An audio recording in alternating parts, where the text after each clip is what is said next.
بسم اللہ الرحمن الرحیم۔ السلام علیکم عزیز سامعین، کاشانۂ بصیرت کا یوٹیوب چینل ہے اور آپ کی ریڈر عصمت زہرا زیدی آپ کے ساتھ ہے۔ ہم کتاب پڑھ رہے ہیں جناب فاطمہ زہرا اسلام کی مثالی خاتون۔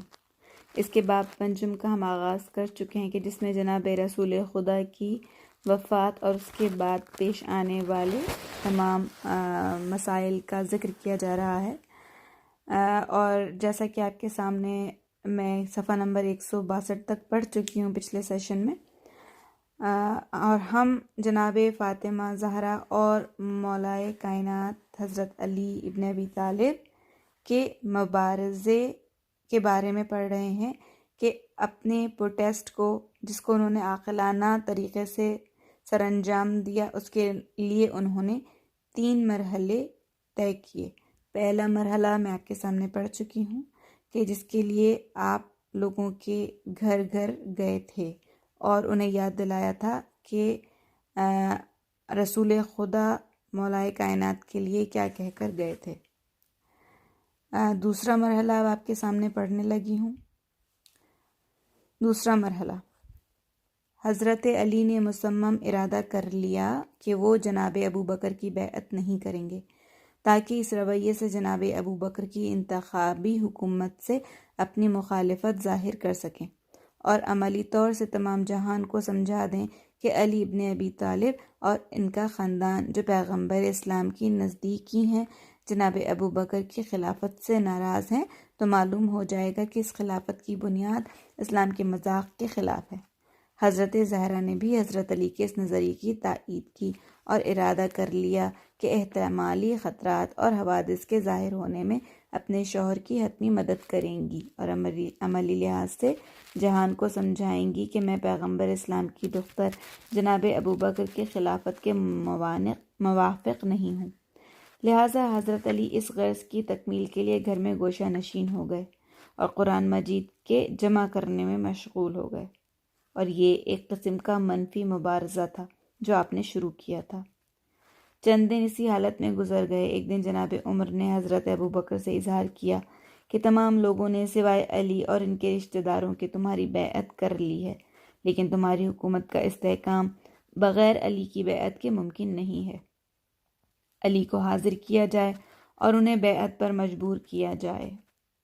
حضرت ابو بکر نے جناب عمر کی اس رائے کو پسند کیا اور قنفذ سے کہا کہ علی کے پاس جاؤ اور ان سے کہو کہ رسول کے خلیفہ چاہتے ہیں کہ تم بیعت کے لیے مسجد میں حاضر ہو جاؤ۔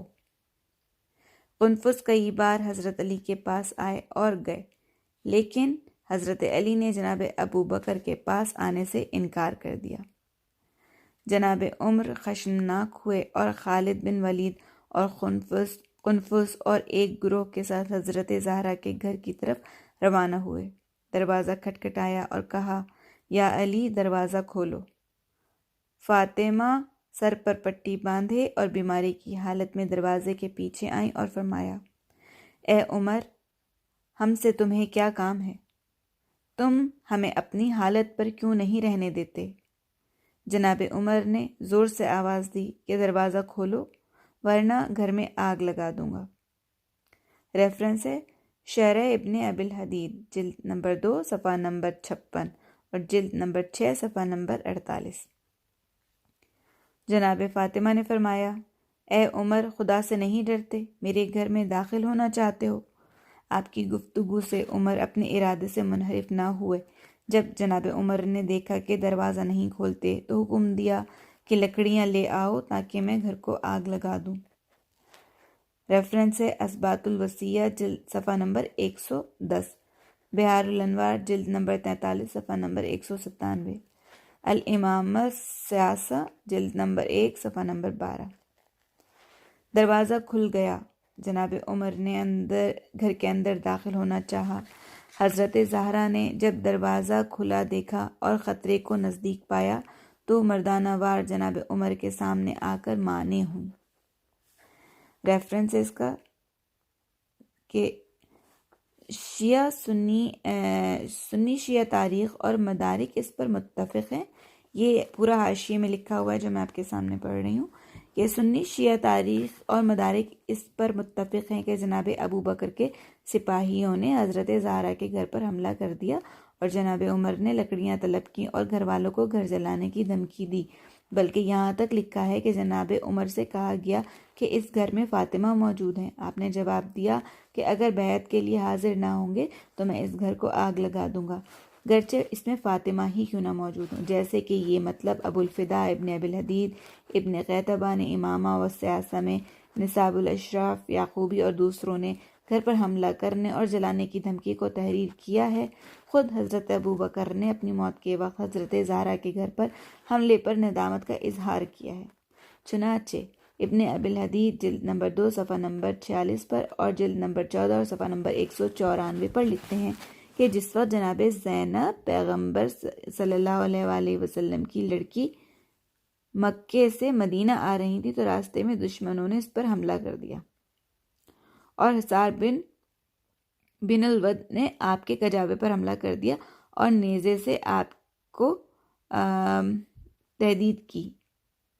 اس کی وجہ سے جناب زینب کا بچہ ساقط ہو گیا۔ رسول اللہ اس مطلب سے اس قدر ناراحت ہوئے کہ آپ نے فتح مکہ کے دن حبار کے خون کو مباح قرار دے دیا۔ اس کے بعد ابن ابی الحدید لکھتا ہے کہ میں نے یہ واقعہ نقیب ابی جعفر کے سامنے پڑھا تو اس نے کہا کہ جب رسول خدا نے حبار کے خون کو مباح کر دیا تھا تو معلوم ہوتا ہے کہ رسول خدا زندہ ہوتے تو اس شخص کے خون کو جس نے فاطمہ کو تہدید کی تھی کہ جس سے فاطمہ کا بچہ ساقط ہو گیا تھا مباح کر دیتے۔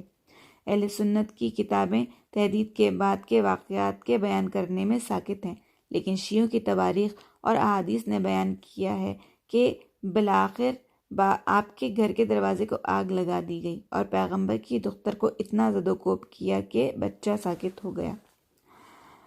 یہاں پر اس حاشیے کے اندر ایک اور حاشیہ ہے جو میں آپ کے سامنے پڑھ رہی ہوں کہ جہاں پر اس کی یہ روایت بیان کی گئی کہ جناب زینب پیغمبر کی لڑکی مکہ سے مدینہ آ رہی تھیں۔ اس کے یہ ریفرنس میں لکھا ہوا ہے کہ ضعیف روایات کی بنا پر مؤلف نے حاشیہ لگایا ہے، ورنہ رسول کی بیٹی فقط جناب فاطمہ ہیں، ان کے علاوہ کوئی بیٹی تاریخ سے اگر ثابت ہے تو ضعیف روایات کی رو سے ہے۔ آئیے مزید آگے پڑھتے ہیں اس کتاب کو۔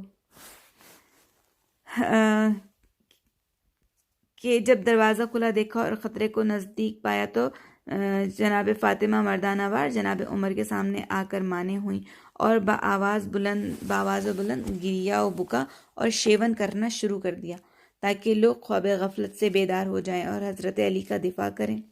زہرا کے استغاثے اور گریہ و بکا نے صرف ان لوگوں پر اثر نہیں کیا بلکہ انہوں نے تلوار کا دستہ آپ کے پہلو پر مارا اور تازیانے سے آپ کے بازو کو بھی سیاہ کر دیا تاکہ آپ اپنا ہاتھ علی علیہ السلام کے ہاتھ سے ہٹا لیں۔ ریفرنس ہے اس کا بحار الانوار جلد 43 صفحہ 197۔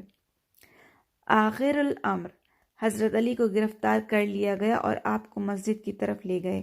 جناب زہرا علی کی جان کو خطرے میں دیکھ رہی تھیں، مردانہ وار اٹھیں اور حضرت علی کے دامن کو مضبوطی سے پکڑ لیا اور کہا کہ میں اپنے شوہر کو جانے نہ دوں گی۔ قنفذ نے دیکھا کہ زہرا اپنے ہاتھ سے علی کو نہیں چھوڑتی تو اس نے اتنے تازیانے آپ کے ہاتھ پر مارے کہ آپ کا بازو ورم کر گیا۔ ریفرنس ہے بحار الانوار جلد 43 صفحہ 198۔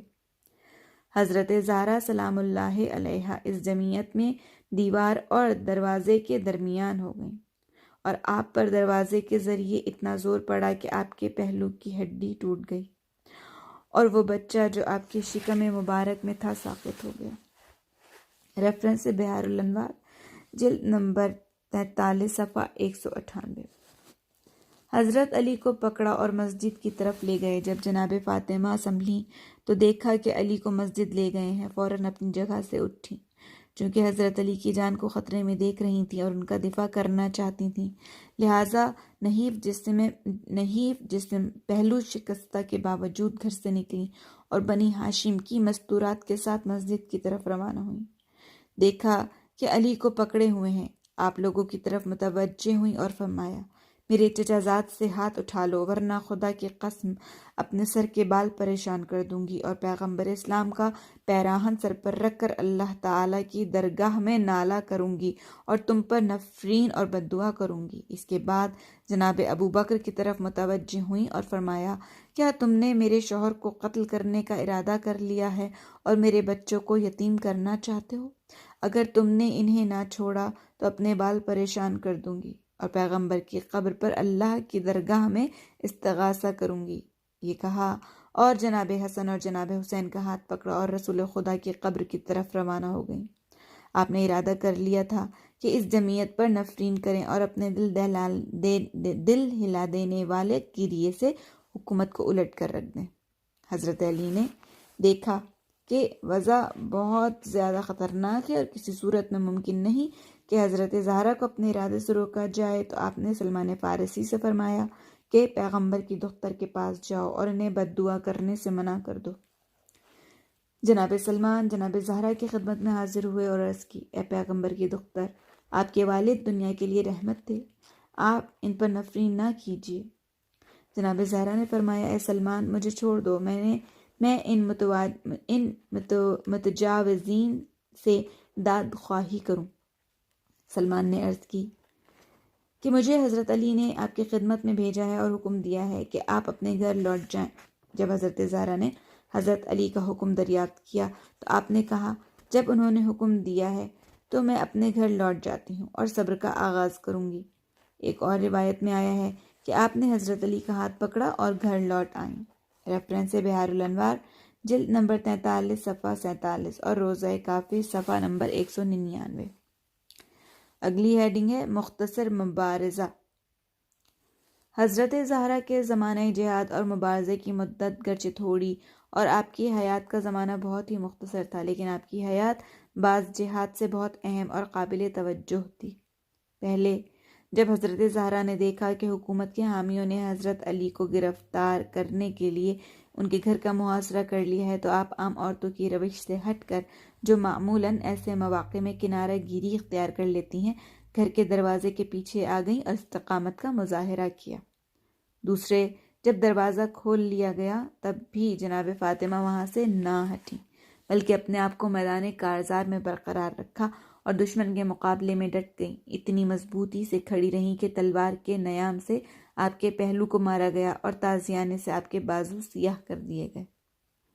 تیسرے، جب علی علیہ السلام گرفتار کر لیے گئے اور چاہتے تھے کہ آپ کو وہاں سے لے جائیں، تب بھی آپ میدان میں آ گئیں اور علی علیہ السلام کے دامن کو پکڑ لیا اور وہاں سے لے جانے میں مانع ہوئیں، اور جب تک آپ کا بازو تازیانے سے سیاہ نہ کر دیا گیا، آپ نے اپنے ہاتھ سے دامن نہ چھوڑا۔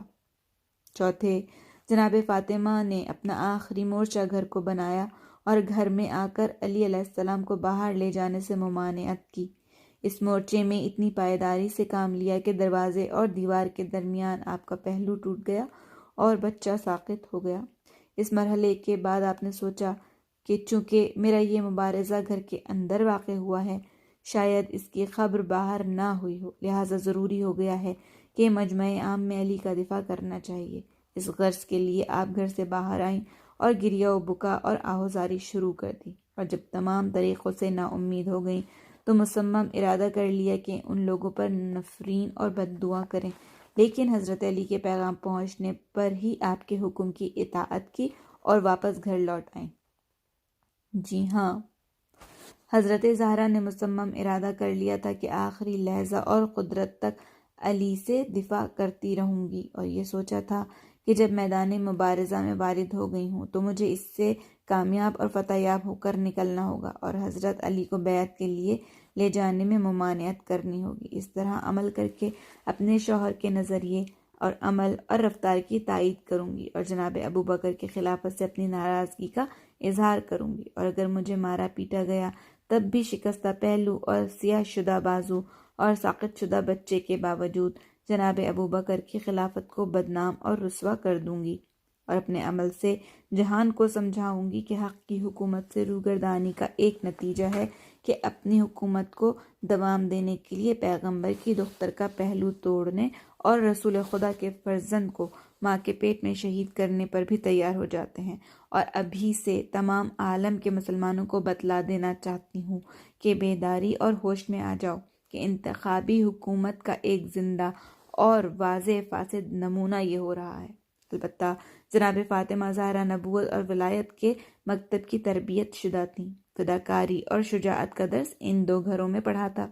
اپنے پہلو کے شکستہ ہونے اور مار پیٹ کھانے سے نہ ڈری اور اپنے ہدف کے دفاع کے معاملے میں کسی بھی طاقت کے استعمال کی پرواہ نہ کی۔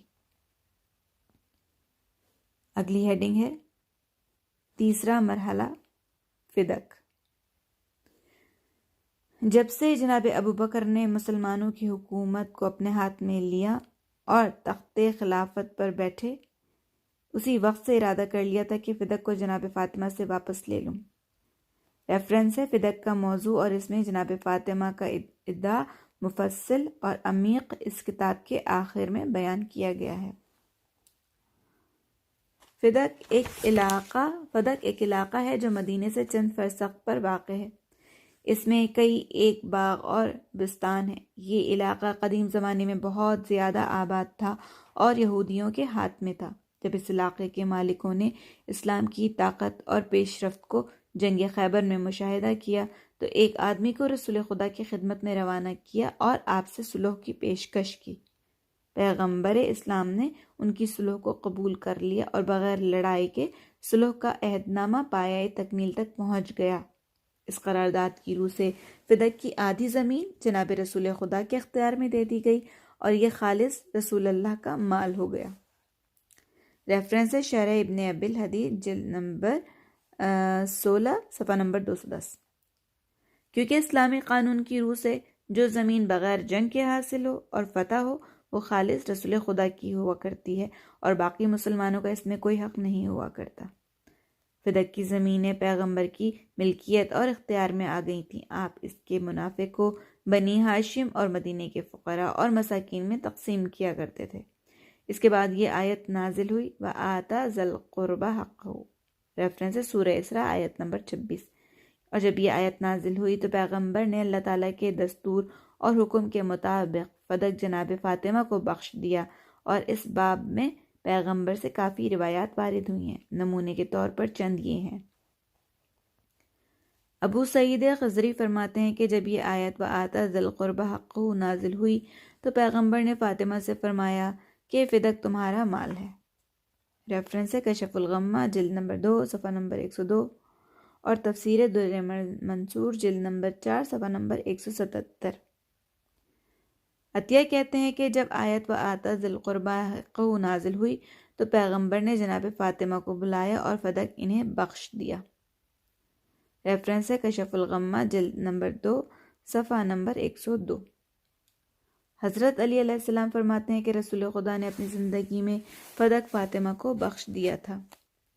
ریفرنس ہے کشف الغمہ جلد نمبر 2 صفحہ نمبر 102 اور کتاب در منصور جلد نمبر 4 صفحہ نمبر 177 اور غایت المرام جلد صفحہ نمبر 232 میں اس موضوع کی احادیث کا مطالعہ کیجیے۔ فدق کا علاقہ معمولی اور کم قیمت نہ تھا بلکہ آباد علاقہ تھا اور اس کی کافی آمدنی تھی۔ ہر سال تقریباً 24,000 یا 70,000 دینار اس سے آمدنی ہوا کرتی تھی۔ ریفرنس سفینۃ البحار جلد نمبر 2 صفحہ نمبر 251۔ اس کے ثبوت کے لیے دو چیزوں کو ذکر کیا جا سکتا ہے، یعنی فدق کا علاقہ وسیع اور بیش قیمت تھا۔ اسے دو چیزوں سے ثابت کیا جا سکتا ہے۔ پہلی، جب جناب ابوبکر نے جناب فاطمہ زہرا کے جواب میں جب آپ نے فدق کا مطالبہ کیا تھا تو فرمایا تھا کہ فدق رسول اللہ کا مال نہ تھا بلکہ یہ عام مسلمانوں کے اموال میں سے ایک مال تھا۔ پیغمبر اسلام اس کے ذریعے جنگی آدمیوں کو جنگ کے لیے روانہ کرتے تھے اور اس کی آمدنی کو خدا کی راہ میں خرچ کرتے تھے۔ ریفرنس شرح ابن ابی الحدید جلد نمبر 16 صفحہ نمبر 216۔ دوسرے، جب معاویہ خلیفہ ہوا تو اس نے فدق مروان بن حکم اور عمر بن عثمان اور اپنے فرزند یزید کے درمیان تقسیم کر دیا۔ ریفرنس ہے شرح ابن ابی الحدید جلد نمبر 16 صفحہ نمبر 216۔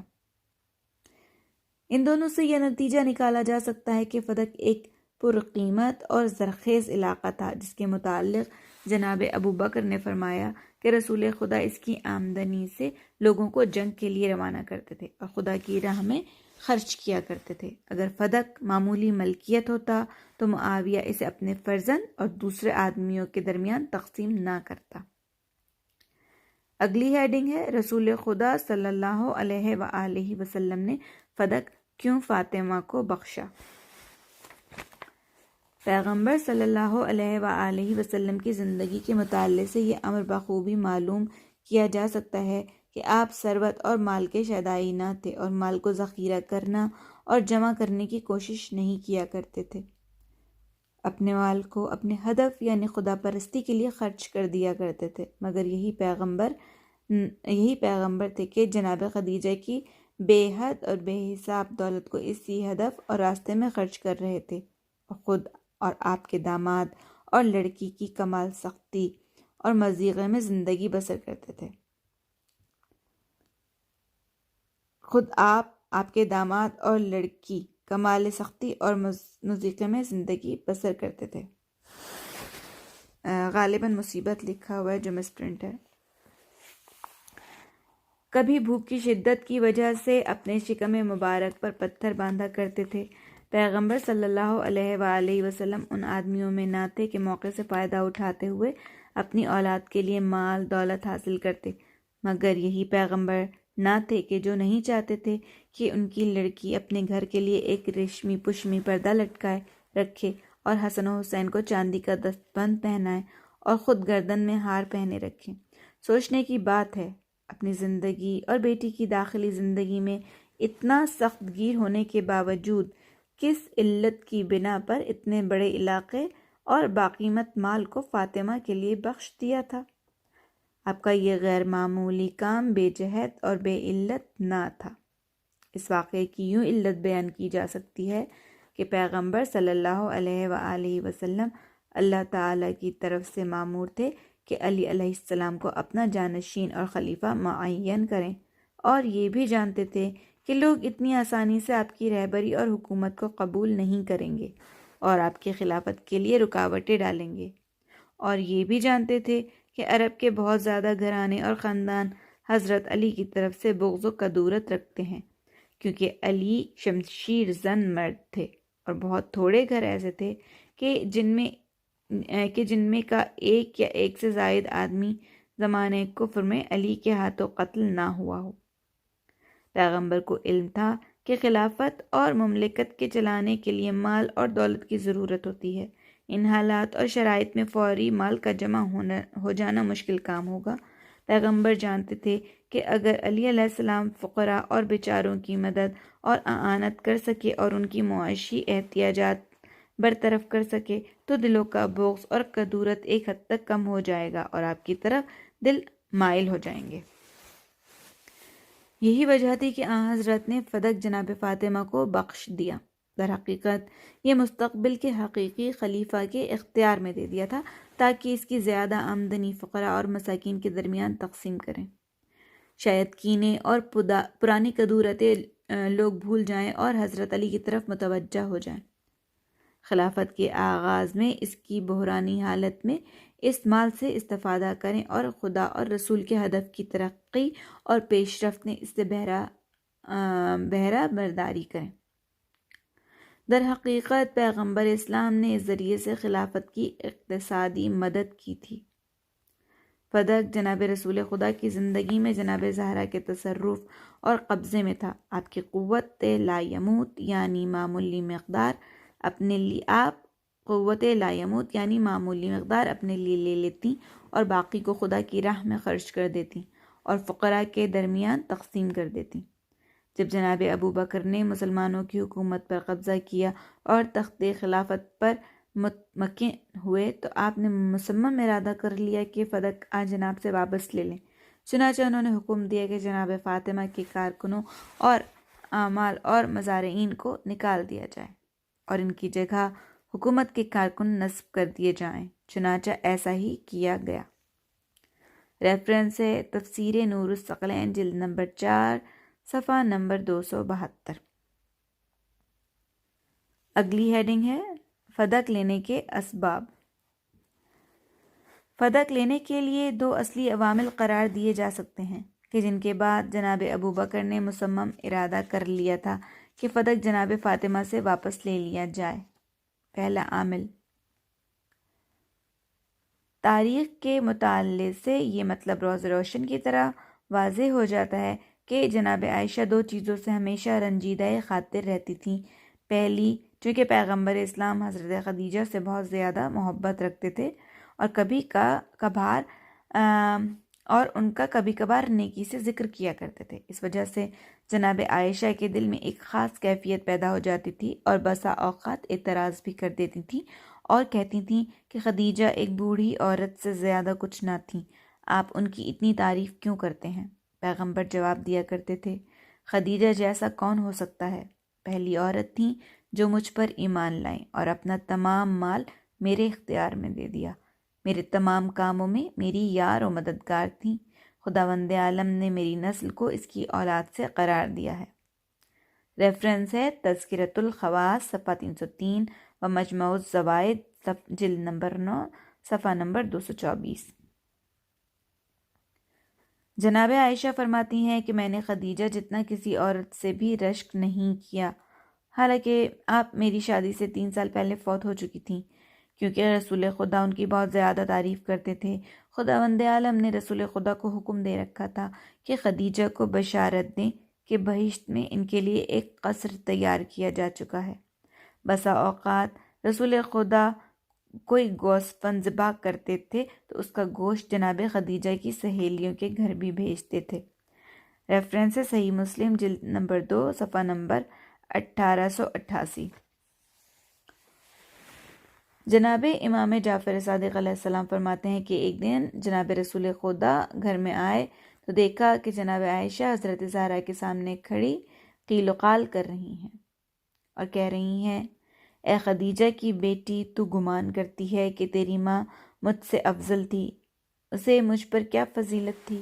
وہ بھی میری طرح کی ایک عورت تھی۔ جناب رسول خدا نے جناب عائشہ کی گفتگو سن لی اور جب جناب فاطمہ کی نگاہ بابا پر پڑی تو آپ نے رونا شروع کر دیا۔ پیغمبر نے فرمایا، فاطمہ کیوں روتی ہو؟ عرض کیا کہ جناب عائشہ نے میری ماں کی توہین کی ہے۔